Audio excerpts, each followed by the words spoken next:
Assalamualaikum warahmatullahi wabarakatuh. Nama saya Iron Ardiansyah dari Universitas Pancasakti Kota Bekasi, Fakultas Ilmu Pendidikan, Program Studi Pendidikan Ekonomi. Bernomor induk mahasiswa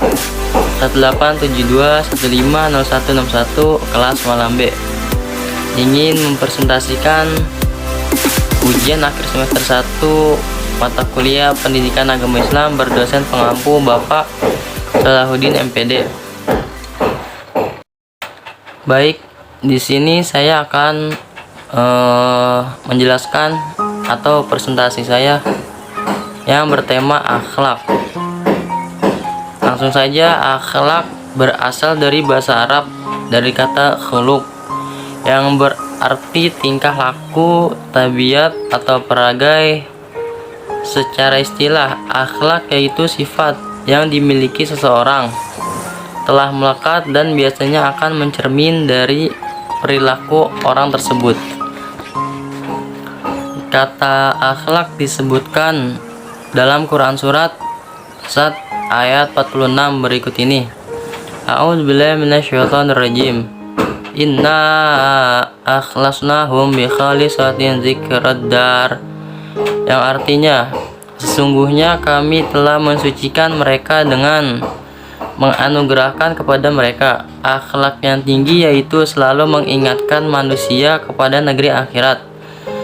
Imam Al-Ghazali menjelaskan bahwa akhlak adalah salah satu sifat yang tertanam di dalam jiwa manusia yang dapat menimbulkan suatu perbuatan yang mudah dilakukan tanpa adanya pertimbangan pemikiran lagi. 3 pakar di bidang akhlak, yaitu Ibnu Miskawai, Al-Ghazali, dan Ahmad Amin, menyatakan bahwa akhlak adalah perangai yang melekat pada diri seseorang yang dapat memunculkan perbuatan baik tanpa mempertimbangkan pikiran terlebih dahulu. Pembagian akhlak. Di sini ada 2 macam akhlak. Yang pertama itu akhlak terpuji adalah akhlakul mahmudah, yang artinya meliputi sifat sabar, jujur, rendah hati, dermawan, sopan, gigih, rela berkorban, adil, bijaksana, lembut, santun, dan juga tawakal. Yang kedua ada akhlak tercela, akhlakul mazmumah, yang meliputi sifat sombong, iri, dengki, tamak, hasad, takabur, ghibah, dan lain sebagainya. Menurut objek atau sasarannya, akhlak digolongkan menjadi 2 macam, yaitu yang pertama akhlak kepada Allah Khalik, antara lain beribadah kepada Allah untuk menyembahnya sesuai dengan perintahnya. Yang kedua ada akhlak kepada makhluk, dibagi menjadi 2, yaitu akhlak terhadap manusia dan akhlak terhadap lingkungan hidup. Ciri-ciri perbuatan akhlak. Di sini ciri-ciri akhlak ada 5. Yang pertama, perbuatan yang telah tertanam kuat dalam jiwa sehingga menjadi kepribadiannya. Yang kedua, ada perbuatan yang dilakukan dengan mudah dan tanpa pemikiran. Yang ketiga, ada perbuatan yang timbul tanpa ada paksaan atau tekanan dari luar. Yang keempat, perbuatan yang dilakukan dengan sesungguh-sungguhnya. Dan yang kelima, perbuatan yang dilakukan dengan ikhlas semata-mata karena Allah. Akhlak Islam adalah akhlak Islami bersumber pada ajaran Allah dan Rasulnya. Akhlak Islami merupakan amal perbuatan yang sifatnya terbuka sehingga dapat menjadi indikator seseorang apakah seorang muslim yang baik atau yang buruk. Akhlak merupakan buah dari akidah dan syariah yang benar. Secara mendasar, akhlak erat kaitannya dengan kejadian manusia, yaitu Khalik atau pencipta dan makhluk yang diciptakan.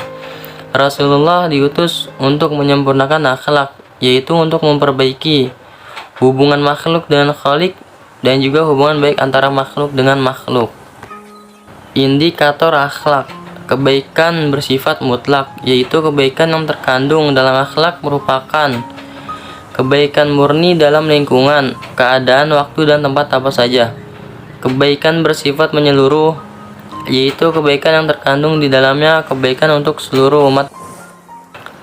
Implementasinya bersifat wajib, yaitu merupakan hukum tingkah laku yang harus dilaksanakan sehingga ada sanksi hukum.